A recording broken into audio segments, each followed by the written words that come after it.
اللهم صل وسلم وبارك على سيدنا محمد وعلى اله وصحبه اجمعين. ازيكم عاملين ايه؟ وحشتوني قوي قوي قوي، يعني بقالنا يجي 4 شهور ما عملناش فيديوهات مع بعض ولا روتين ولا طبخ ولا اي كلام من ده. والحمد لله رجعنا ونشكر ربنا ونحمده على اي شيء او اي حاجة حصلت معانا. بدأنا يومنا كده بالرسول، بالصلاة على الرسول عفوا. وتعالوا نعمل العزايزية النهاردة على طريقتي أنا. تمام كده. هنعملها من غير تكسير ولا هنضربها في الخلاط ولا كلام من زي ما هي المكرونة الفرن هنعملها. المكرونة بتاعتنا نوعها اقلام والكلام ده كله. بدأنا كده وحطينا مية على النار وعصرنا فيها نص ليمونة. نص الليمونة دي بتحافظ لك ان المية او المكرونة نفسها ما تسودش منك او الحلة ما تديلكش زرع.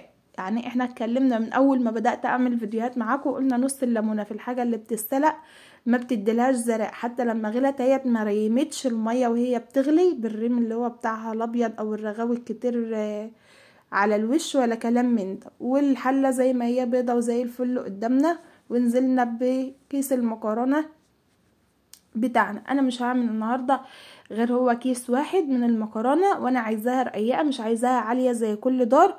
وان شاء الله هنعملها تاني معاكم لما بنيجي نعملها عاليه بعلب الصينيه. تمام كده. معايا صينيه مقاسها 20 سنتي، ومعايا كيس مكرونه تقريبا نص كيلو، يعني اللي هو الجرامة دوت ما هوش كيلو. حطيته في المية كده، ضفته في المية المكرونة وبعد ما غلى.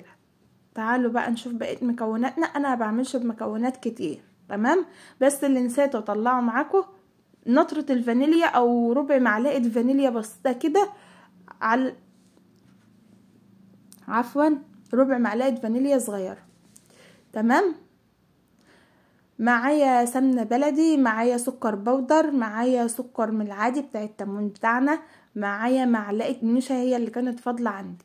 ومن الاحسن لما تيجي تغلي مكرونة ما تغطيش الغطا عليها وهي بتغلي، لان زي ما انت شايفة بترفع الغطا وهتعكعكلك الدنيا حواليك.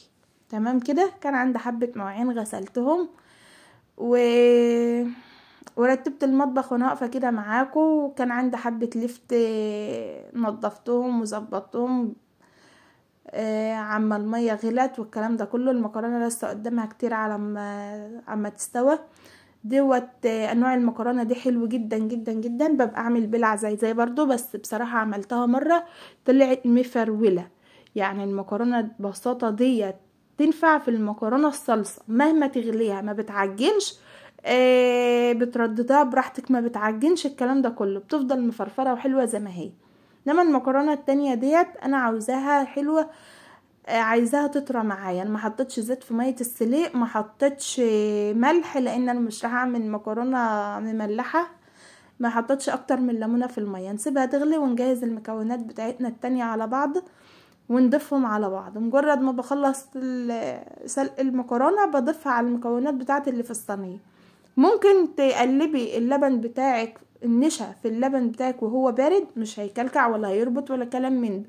بس انا بحب ان انا اضيف السمنه على النشا على السكر بتاعي، وما كترتش السكر من اللي هو الاسود عشان المكرونه ما تطلعش معايا غامقه.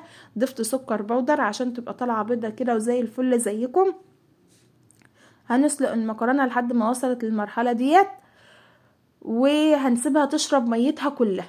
تمام كده. يعني انا مش هنزلها من على النار الا لما تشرب المية بتاعتها ويفضل فيها حاجة بسيطة كده ان هي تغلي في الفرن مع اللبن. الليمونة ديت بقى هنبدأ نشيلها. المكرونة بتاعتي استوت، بوريها لكم ان هي استوت. هشيل بقى الليمونة بتاعتي ديت عشان ما تمررش معايا ولا كلام من ده. ده اللبن بتاعي كان عندي في التلاجة غلياه بقاله يوم في التلاجة عندي، وعمل وش زي ما انت شايفاه كده. مش هشيل منه الوش، هسيب الوش زي ما هو عشان يدي لون وطعم جميل كده للمكرونه. كده بوريك المية بتاعت المكرونه بيضه زي الفل، والحله بتاعتنا زي الفل من النص ليمونه دي. لو اول مره تشوفيني في القناه متنسيش تعملي لي لايك وشير وسبسكرايب عشان اتشجع كده بيكم. لو لقيت المشاهدات بتعلى يا جماعه معايا بتشجع وببقى مبسوطه جدا. خلصت المكرونه بتاعتي وفضيتها من الحله. الحبه اللي في ارضيه الحله دولت مجرد ما تحط عليهم حبه ميه سخنين بيبوشوا بسرعه، والحله كده كده لا ازرقت ولا اسودت معايا من نص الليمون. قلبت المكونات بتاعتي مع المكرونه في الصينيه زي ما هي، مش هتعكعكي حلل كتير ولا اي كلام من ده. حتى لو جايبه كيس اللبن، احنا في السقعه دلوقتي في الشتاء، وجايباها كده وركنتها على الرف وصبحت تاني يوم او عملت ليلتها بالليل ونزلت من غير ما تغلي، مش هيجرى اي حاجه. بس صفيت الاول يعني زياده للامان والنظافه. تمام كده. هتشوفوا الوقت المكرونه ديت بتغلي في الفرن، محدش يقولي ان اللبن بسيط، لا اللبن مش بسيط. وش اللبن على نزلته على المكرونه زي ما هو اهوت، ما شلتش وشه ولا اي كلام من ده. هتشوفوا المكرونه وهي بتغلي في الفرن واللبن بتاعها مش بسيط ولا حاجه، مش قليل يعني. ادت لها هزه بس كده، بقول لكم زي العسل.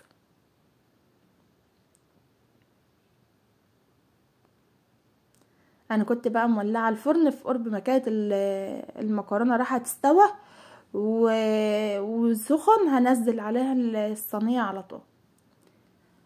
كان عندي حبه عدس كده، فقلت اوريكم ايه اللي متغطي جنبي على البوتاجاز دوت. حبه عدس يستاهلوا بقكم، ما فضلش منهم غير الحبه اللي انتوا شايفينهم في الحله الصغيره دي. طبعا كنت طبخه في حله ألمونيا، بس طلعت يعني جيت اغسلها فقمت حطاهم في الاستانلس. تسيبيش اكل محفوظ في الألمونيا عشان ما يزرقلكيش الحلل ويغير طعم.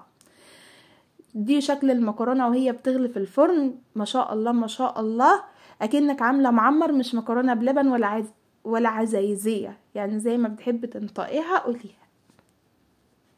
اللبن بتاعها مش عويل، وشها ما شاء الله زي الفل بخيرها.